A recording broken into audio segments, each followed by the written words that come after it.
My buddy Robbie loaned me his farm, this beautiful field here, to end this video series, put a nice little bow on it. And what I want to do is basically a vehicle walk around. We're going to talk all about this 1-ton swap, the different things that I've done in this last week in order to make it finally functional and drivable and all that other stuff.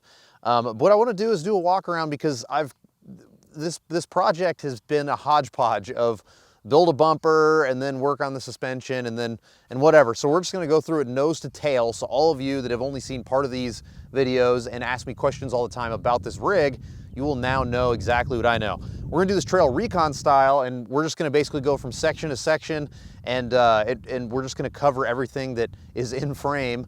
And I'm gonna have a notebook because there's so much to remember about all these little parts and pieces. I want to try to answer as many questions as possible as we go along. We're gonna start with the front, and then we're gonna work our way around the vehicle all the way to the back, and then we'll look under the hood. We'll finally fill up a tire with this air system, and then we'll take it for a ride. So first off, the axle. This is the end of an axle series. We should talk about the axle. So we replaced the axle that I built because it didn't work out. It just wasn't the right offset and whatnot, with a custom axle from Fusion 4x4. The axle is in it. Everything matches absolutely perfect because it's a custom axle. It fits in there absolutely beautifully. We have zip lockers front and rear from Yukon, 538 gears, and we'll talk about gears here in a little bit.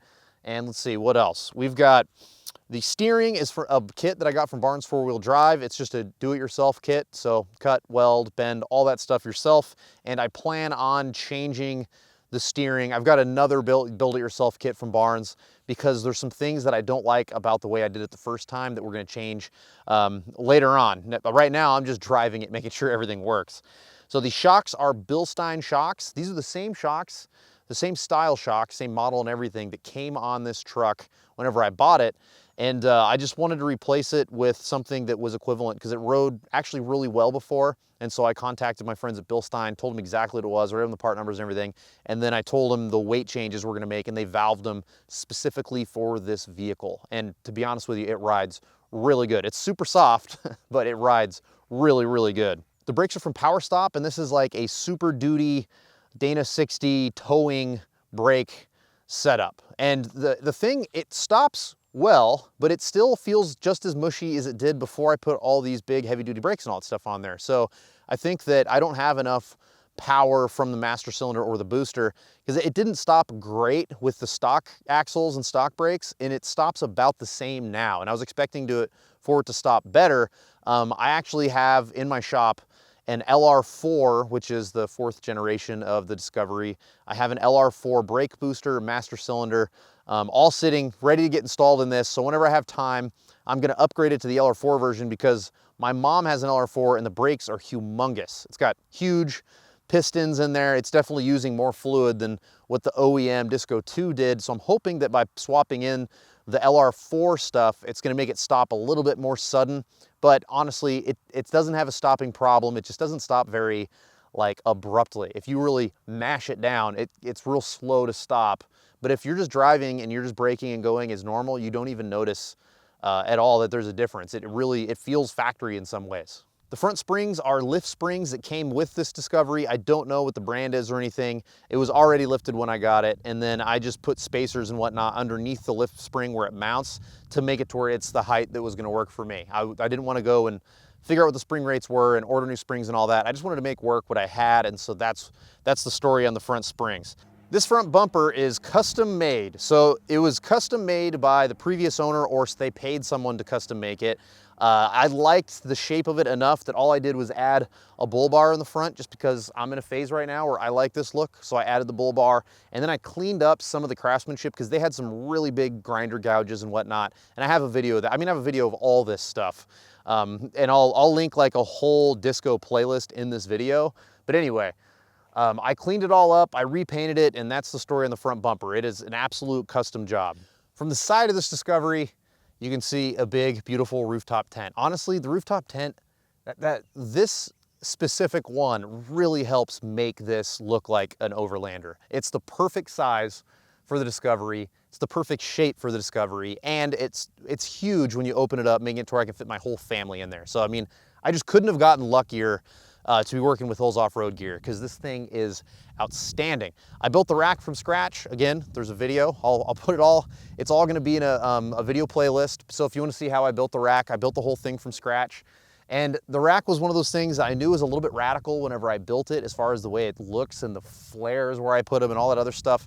But I just kept saying in the video, you gotta wait. Once this thing's done, that rack is gonna match. It's not gonna be near as ugly when it's not on like a stockish looking Land Rover. And I personally am a big fan of the look. I think that it's very unique and one of a kind. This is as slim as you could possibly build for a Disco 2 because of that little bump up in the roof.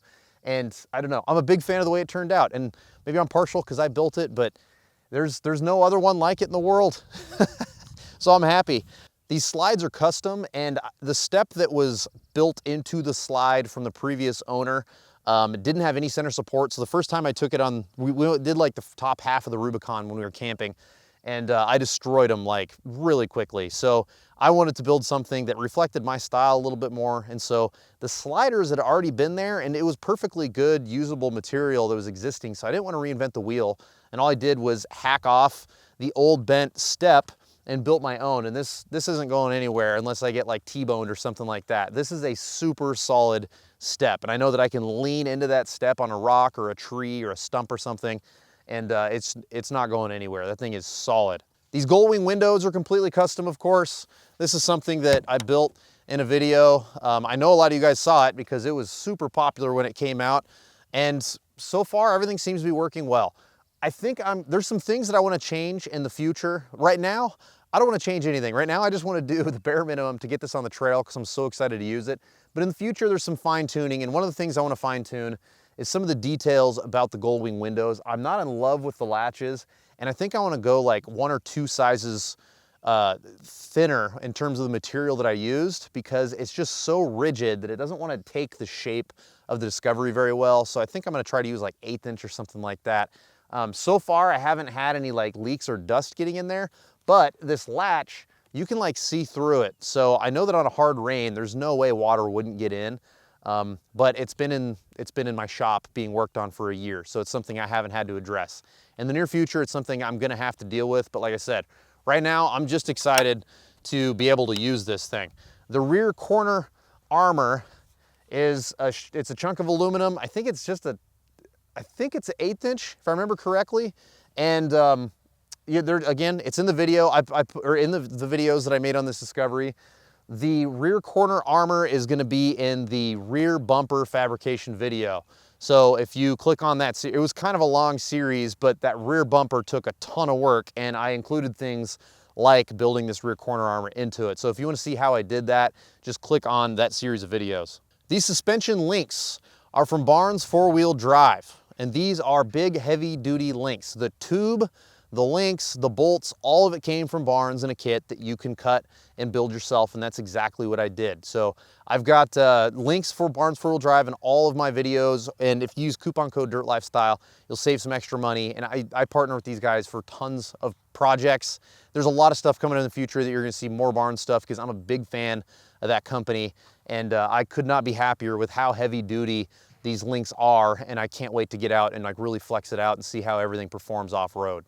So since you guys have seen me work on this last time, I ordered a set of OEM Land Rover Discovery 2 airbags. And a lot of people don't know, with this 03s and 04s, you could get them with either coils in the rear or with airbags in the rear. This came with coils in the rear, at least whenever I got it.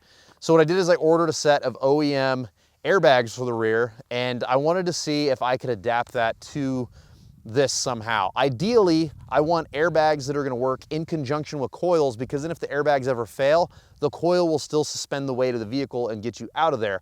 But I wanna have the assistance of airbags, because if I put a bunch of weight back here, which we will, there's gonna be people and food and water and all that stuff adds up.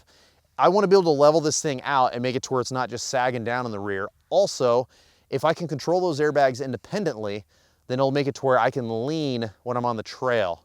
So if the trail starts to get really leany, and this thing is top heavy, look how tall it is, I can put a little bit more air in one bag, a little bit less in the other, and I can lean it around those obstacles, make it a little bit safer, and I can level out this rooftop tent as soon as we get to camp, just with a push of a button. So there's a lot of reasons that I wanted to use these airbags.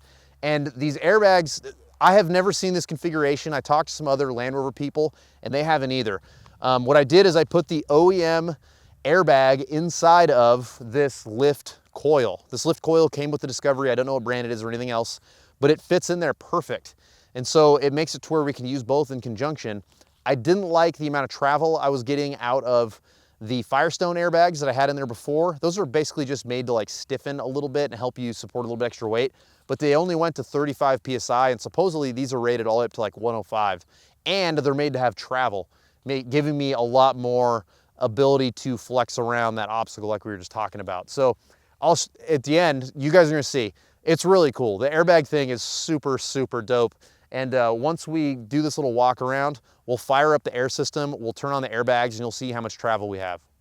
Now we're moving our way to the back of the Land Rover, and obviously the first thing that sticks out is this crazy tire carrier. I am so proud of the way this turned out. This was a ton of work, and if you watch the series on it, I had to make it a series because building a bumper tire carrier that's this complex, that has this many moving parts and things working together, it just takes a lot of hours to figure out. And I didn't have any templates to go off of. I just started taking measurements and sticking steel together. And if something wasn't right, I would trim it or cut it and move it. And it was a trial and error process, but this is what we're left with. And we've got a fully functional Overland tailgate bumper tire carrier thing. And it's honestly kind of the crown jewel of the Land Rover. I mean, I don't know, there's a lot of things that are the crown jewel of the Land Rover, but this is one of my favorites for sure because of how functional it's gonna be when we're camping. Because now we have tabletop surface all over the place. And a lot of people, when I first started, were telling me that this is the wrong way to do it because if you open up your spare, it'll open up into traffic. And they're not wrong. But from the beginning, what I saw when I opened up this big door when I bought the Land Rover, I was like, man, I want to have some sort of tabletop surface that drops down off the door. And as you can see, we've got tabletop surface that drops down. This is just a work surface, and then this I drop my my stove into. But I wanted tabletop surface over there, and I wanted it over here, and I didn't want to have to like carry a whole nother like table. I just wanted to figure out a way to mount it to the carrier. And so from the get-go, I wanted to mount the carrier on the driver's side, and I can just open it part way and get into the back if I need to. But like if I need to change a tire or something like that, all my tools for that are in the gull wing window on the passenger side, and then the spare tire's on the very back. So I don't have to open this up into traffic unless I just need to get a beverage or get to some camping gear. And if I'm getting to camping gear, it's probably not gonna be on an interstate. So believe it or not, this is actually a pretty practical setup. At least I think it is. And yeah, that's it. I'm really proud of the way that turned out. Let me see what, this is why I wrote all this stuff down, because I'm gonna be forgetting about all the little details that I need to touch on here. Backup lights are from Baja Designs. I still need to tie those in. I've got all the harness and everything at home. It's just one of those things that's on this crazy to-do list that I have to finish up. We've got Baja Designs chase lights up here, and they're amber chase lights. That's supposed to help cut through dust a little bit better, the amber color. And I wanted to have chase lights so when people are following me, they don't rear end me. Because sometimes when you're on those dirt roads and it just starts blowing dust everywhere, it's really hard to see the guy in front of you or behind you. So I have chase lights in the back, and I've got some lights that illuminate in the front. They're like my daytime running lights that are in the Baja Designs. Those Baja Designs LP6s are backlit, and so that's all tied into this like chase light system. This organizer is something that, of course, we built custom. I mean, there's a theme here. I built a lot of this custom. And this is out of MDF, the Pros. It is ultra silent. There is no squeaks. You can barely hear exhaust notes through the cab because this is insulated so well with this carpet. And it's organized really well to where it really compartmentalizes things to where there's the gull wing windows that open up and they're their own little space. There's a net and space that's behind the passenger seat so you could put pillows or blankets or whatever for the kiddos. And then there's all this drawer system and my fridge. But the cons are that it's super heavy. It's MDF. MDF is not light. and you can feel all the weight that I added to this Discovery when you drive it down the road. And we'll get there when we go and drive this thing. The fridge is an ARB0 fridge, and it's on a slide that I built. And if you look at the series, if you watch the series where I built this whole setup, you'll see me build the slide and everything too. And I built it literally to the exact dimensions of this fridge. I built this whole thing around this fridge because I didn't want to have any wasted space back here. The rear axle is a Sterling 10.5 that's out of a like 99 Super Duty or a 2000 Super Duty, somewhere in that range. And I've got 538 gears, zip lockers just like the front. It's stock shafts. And what else should we note about the rear axle? I guess that's it as far as internals go. And it connects to the drivetrain with some Adams drive shafts. And these drive shafts are nuts because the offset of the rear axle is not the same as the offset of the transfer case, but luckily it doesn't actually vibrate hardly at all. It actually, they did a good job making these drive shafts. So we did a CV shaft or CV joint on the back, which is where it mounts to the rear axle, and we have it on the front, which is where it mounts to the transfer case. And we did the same thing in the front to make it to where even though all of these parts aren't made to work together and they're at goofy angles and offsets and whatnot, it kind of polishes out those blemishes and makes it to where it's still a usable and functional rig. So, I mean, Adams really knocked it out of the park with these shafts. They are bizarre, and it's a whole bunch of parts and pieces that shouldn't go together, and they work because they made it work. The rear brakes are power stop brakes, just like the front. They're huge, they're heavy duty. I can't say enough about how awesome it is to have big brakes on this thing. Knowing that I'm gonna be coming down really steep grades for long periods of time, these should have no problem cooling because they're made for a really big heavy duty truck. And even though this is heavy, it's not like a Super Duty hauling a big load heavy. So anyway, I like oversized brakes. To me, that is an important part of this entire thing. The last mod that I need to do back here is a sway bar. I'm still trying to figure that out. I've got a bunch of random sway bars from projects in the past that are in the shop, and I'm gonna try and retrofit one to the rear of this Land Rover. If that's something you're interested in seeing, let me know, because I was considering just bolting on a sway bar or mounting a sway bar to this and not making a video on it, just because I don't know how many people are really interested. But if you are interested, then put that below, because like I've got a TJ sway bar, I've got a bunch of random sway bars that I think that would match with this project, and if that's something you're interested in seeing, just let me know. Before we move to the engine bay, I do want to talk about the interior a little bit. The interior in this, for having 200,000 miles, looks great. They did a really good job building these interiors for long-term use, because like when you look at my Mini Cooper, I mean, you pull a handle and it falls off. There's so much stuff that's just falling apart in that. It's got like 140,000 miles. It's a 2006. This is an 03 with 200,000, and the seats look outstanding, front and back. Things are a little dirty in here, but other than that, the dash isn't cracked up. There isn't anything really falling apart or even making a lot of noise going down the road, and I'm very pleased with just how well this vehicle has held up in that regard. It's got two sunroofs. I'm just using the front because the roof rack is so low I can't use the rear sunroof, which is fine. Yeah, it's worth it to have a rooftop tent in my opinion. And then we are going to upgrade this stereo to a unit that I've got at home. I just haven't installed it yet, for a unit that has front and rear cameras, because that is going to be huge in this rig. I can't see out of the back window, and it's got tiny little side mirrors, so having a reverse camera is awesome. And then whenever you're making steep climbs, it's nice to have that front camera. So we're going to do dual cameras. I want to set it up with really good navigation. I want to use my Onyx software on there. Hopefully we can make that work. And anyway, so that'll be a future video. For our switches and stuff, I've got this switch panel from ProComp over here, and this switch panel has our front locker, rear locker. All this stuff was hooked up and installed in the electrical portion of this video series, so you can watch that entire electrical install if that's something that you're curious about. And then we have this switch panel from RideTech, and this switch panel has gauges in the middle because this controls the rear airbags at will. So we can pump one up as we're driving down the road, or both up, or release all the air out. However we want to do it, we can do that right here through this switch panel. The last thing we talk about is a tablet. Don't know if I'm going to keep the tablet. I built this tablet setup for like less than 200 bucks. That's Onyx software, an inexpensive tablet with a heavy duty case, and I got that mount and everything, bolted it all in, and it works great. But if I get this nice big screen that is on this radio and I can get it to work with the navigation stuff, then I'll probably get rid of the tablet, but we'll see. In the immediate future, until I install that radio, I'm gonna just keep using this tablet. And you know what, I'll put the tablet, all this tablet information for those of you that are looking for a good way to have like off-road navigation.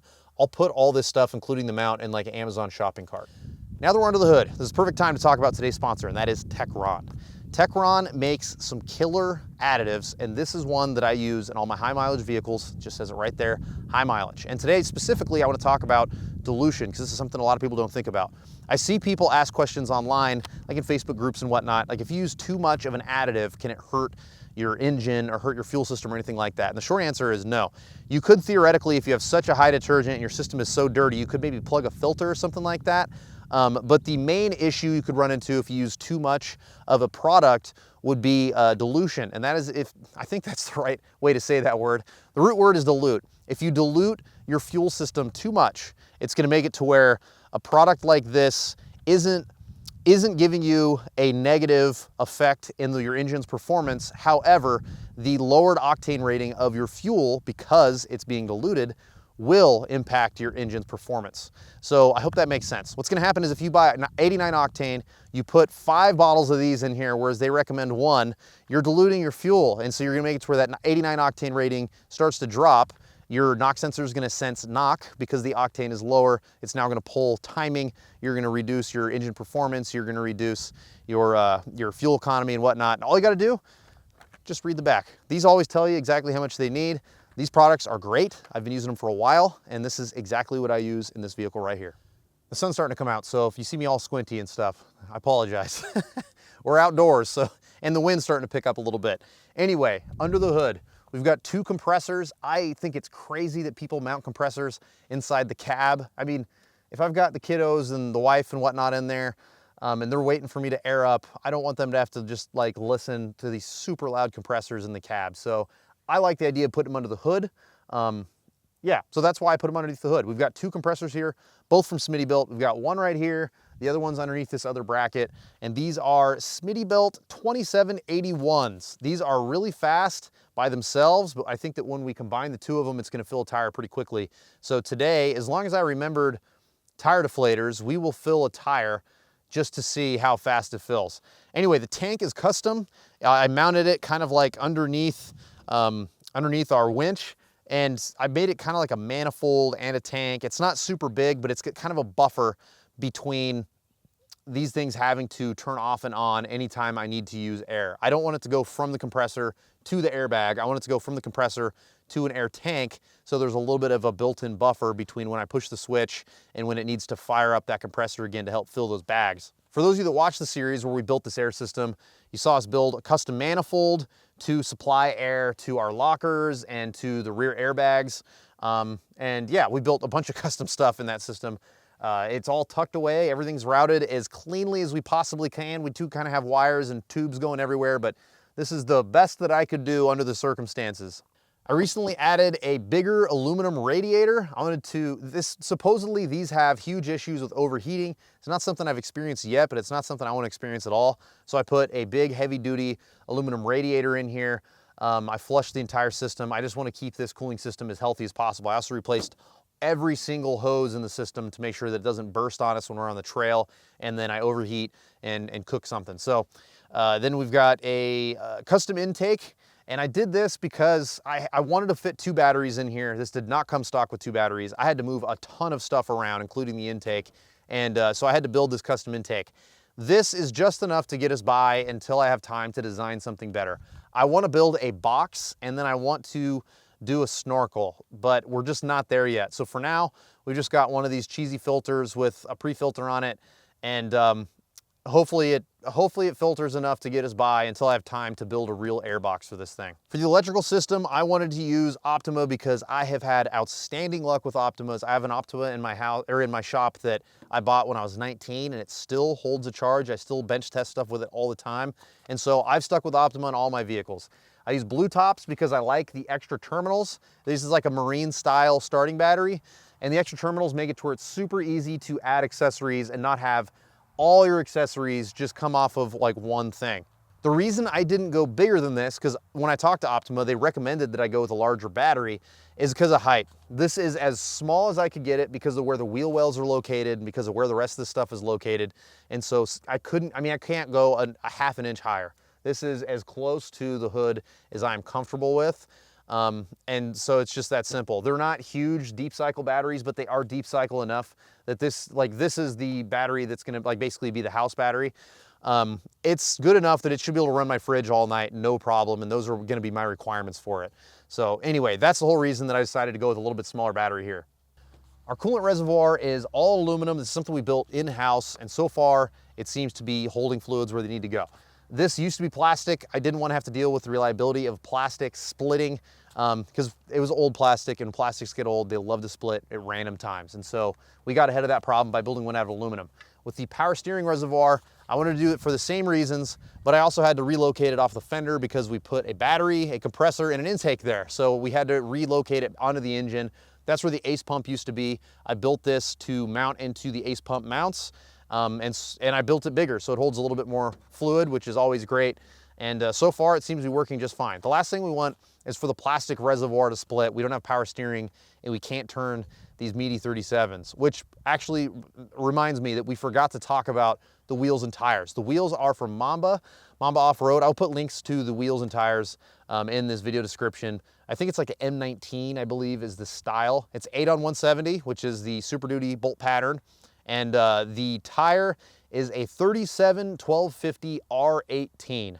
I had a lot of, I shouldn't say a lot, I had some pushback when I got these wheels and tires of people saying that they didn't, I don't think they saw what I saw. I think that a Land Rover needs a slightly bigger wheel. It looks better with a bigger wheel. And I thought that the 17 on a 32 looked good before, so now that I went to the 37, I decided to go with an 18, and I think that they look spectacular. These are BFG KM3s. This is one of my favorite tires that I've used so far, and you will see me do a complete review on these tires in the future because I have them on a few different rigs now, and they've been awesome. So now I want to start this thing. We're going to fire up the compressors, and we will play around with the airbags, and if I can find something to deflate the tire, we'll deflate it, inflate it, and then we'll go for a drive.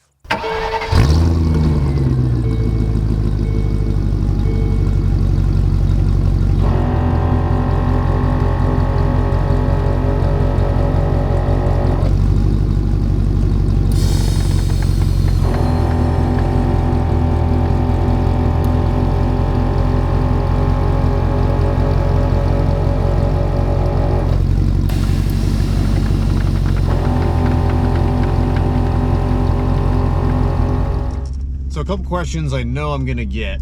One is gonna be exhaust. The exhaust sounds awesome on this now, and people are gonna wanna know what I did. So I did modify the exhaust in order to fit the new suspension and everything. You will never see an exhaust modification video on this channel because the EPA they're serious now. they're not letting anybody get away with anything. So I'm not gonna have a video of me touching exhaust. But the muffler, I cut out the muffler that was on here, which was really quiet, which is fine. But I wanted something that flowed and had a little bit of tone to it. And I had this muffler, no brand, no name muffler in the back of my shop that I cut off of another vehicle I built. I don't even know, it just looks kind of like a Flowmaster. Or actually no, it looks more like a Borla. And so I slapped that on, and this thing sounds great in my opinion. It's got a really good tone, it's not too loud. You can tell it's a V8 now, which I really like and appreciate. Other questions I'm gonna get. The steering. The steering is great. It's got such a small scrub radius from these wheels and tires because the wheels that I bought, I didn't cut these full-size Super Duty axles down at all. They're still full width, same width that you would get on a Super Duty, but I did get wheels that brought the tires and wheels way in to where it's got a great scrub radius, so you can turn it effortlessly, literally with a pinky as I'm turning right now, and it feels perfect. I just need to tweak some different things on the pitman arm, so I think I'm gonna cut and change some stuff on the pitman arm, cut and change some stuff on the steering linkage, and hopefully that'll fix what I'm feeling in the wheel. I don't feel any bump steer or anything like that, but it turns more one way than it does the other, so I just need to make some small changes. Oh, excuse me. Other stuff. Brakes, The brakes, I mean, it stops good enough, you know? Again, it's just kind of mushy feeling like it was before, so I'm gonna replace the master cylinder and brake booster and go from there. Listen to that. Sounds awesome. Now, some other questions. I guess I'm gonna have to roll up these windows so we can still talk. I know there's a bunch of people who are gonna be asking about gearing, and I did 538 gears in here, which a bunch of people said was gonna be too low. But when I did all the math on paper, it looked perfect. I want it to rev higher than it did factory because I want to make sure I can retain as much factory like torque and whatnot as possible. And gearing it a little bit lower than you need is kind of a nice way to counteract all the extra weight you add onto a vehicle like this, because we added a ton of weight, which we will weigh this in a future video. But anyway, I geared it too low because I didn't calculate the fact that these transfer cases are kind of like the old school gear-driven transfer cases, where in a lot of situations it gears down your high range too. It doesn't just gear down your low range, meaning that whenever I calculated my RPM on the highway, I didn't do the extra reduction that I should have that's in the transfer case, because modern transfer cases are not that way at all. This is probably one of the last ones that you're going to find like that. So anywho, it screams a little bit at freeway speeds, but it's not too bad. And the transmission is actually doing a really good job at learning the new gears. When I first drove it out of the driveway, it was like it didn't even want to start in first because it's geared so low. But as I've been driving it, it is learning really well actually, and getting really close to where I would want to shift it anyway. I think I've got it, got it in sport. And that really helps it just kind of rev a little bit higher before it hits the next gear, and also not just start out in second all the time. I want it to start out first. But here we are. We're probably going, I don't know, 50 or so, and it's not bad. I got a little bit of noise from like tires, or maybe that's, I think that's tires. I don't know. A little bit of a road whine, but it's nothing crazy. It's completely manageable. Also, people have asked me about the roof rack. I've never addressed this. The roof rack's not that noisy. I could see why people would think it could be, but it's really not that bad. I don't really notice it up there. I mean, there's so many other sounds coming out of this thing. So, and now I hear the exhaust more than anything, really. Do I have lights? That's going to be one that people are going to ask. I do have lights now. My first drive around the block, no lights. It seemed like that I wasn't tripping the ABS system. Because if you remember, whenever I did this 1-ton swap, I put a lot of work into making these sensors work, and it looked like they did initially, but now I've got a light, or got a code. So what I need to do is I need to hook up a scan tool and see what corner I'm having an issue, and then I can troubleshoot from there. Hopefully it's as simple as like a bad sensor, or maybe a chunk of metal stuck in this. Who knows until I can scan it. Now, as far as you guys getting to see me drive this a whole bunch, we're not really going to get a big chance to do that in this video. I really need to continue to work on it before I drive it much more. So I'm headed home right now. I'm headed to the shop to put some hours in and get this Discovery ready, because I've got a big trip coming up here in a couple weeks to Montana. So those of you who are Patreon supporters already know we're doing a Patreon fan ride in Montana. We're all gonna go camping together. We're gonna go through a couple of ghost towns together. It should be a real fun time. So I think I'm gonna do a video of that whole experience, and that'll be like our first real test run in this Land Rover. So that is when you're gonna see me use this off-road for the first time. Until then, I'm just gonna slowly tweak. This is a brand new build. I just got it driving yesterday. So I'm just gonna slowly tweak everything, get it reliable, retorque all the bolts, just all the stuff you have to do whenever you've done this much work on a project. And then slowly but surely and incrementally, we're gonna take it out and we're gonna push it to its limits. So I think that'll be the end of this one. Thank you so much for watching. If you enjoyed it, push the thumbs up. If you want to see any of this build, if you're brand new to the channel and you're a Discovery owner, I've got a lot of it documented. So go through, hit the playlist, and you'll see every detail, and you'll be able to answer pretty much any question that you may have. If you want to help support the channel, you go to thedirtlifestyle.com. T-shirts, hats, neck gaiters, stickers, all that stuff. If we also have a link to our Patreon account, and we're doing way more with Patreon supporters now. So if you want to get involved on one of these fan rides or anything like that, make sure you go over to our Patreon. That's where we're going to start launching all that stuff. So anyway, I hope to see you guys on some of these future fan rides that we're doing through Patreon. We all came to a sudden stop in the country. Please don't hit me. No one hit me. All right. It's a good day. Yeah, I think that's about it, folks. So anyway, if you want to follow me on social media, I'm at Dirt Lifestyle Nate. We'll see you next time.